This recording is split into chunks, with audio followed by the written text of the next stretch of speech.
Gandang araw mga kabengbeng. Testing tayo ng unit ni Sir Alex na ng Tacloban. Kanyang WE Dragon High Kappa 7. So ito po yung unit. Ito po yung mahabang Dragon. Yan. Yan po siya. Kasi ito rin po yung magazine ni Sir. May dalawang Allen keys na kasama. Pang unit. Sir, ito po ay ambidextrous. Pag naka-lock ka, so di yan puputok. So pwede rin dito sa kabila mo ibaba yung lever ng thumb safety. Pag di ka nakagrip, di po yan puputok. Tingnan natin kung may half cock. Okay, may half cock siya, sir. Safety din po niya yan. Tapos bababa mo lang ulit, tapos kakalabitin mo ulit para pumutok. So, testingin natin yung unit ni sir.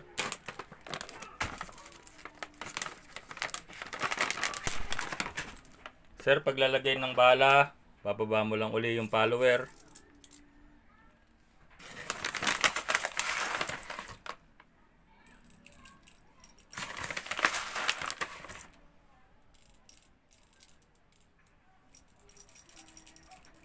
Si Sir Alex po, marami na po siyang biniling unit sa akin. Meron na po siyang IREX. Tapos yung Glock 17 Secret. Tapos yung Pit Viper na EMG. So ito po ay pang-apat niya na order sa akin. Itong Dragon 7. So paglalagay sir ng gas, baligtad lang uli sir. Pwede mo rin tong gamitin sa Pit Viper mo sir. Magazine na to.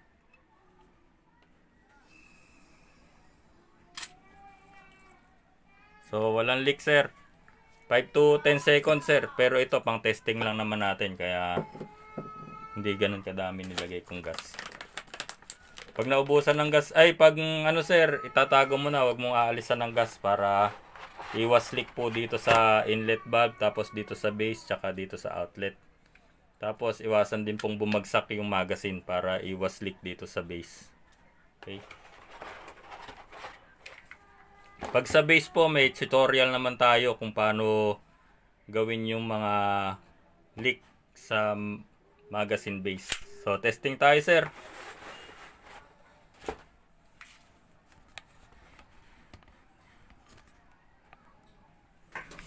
Testing tayo, sir.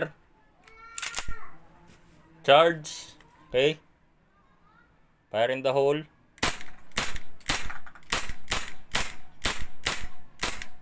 So, pag safe, di yan puputok, sir.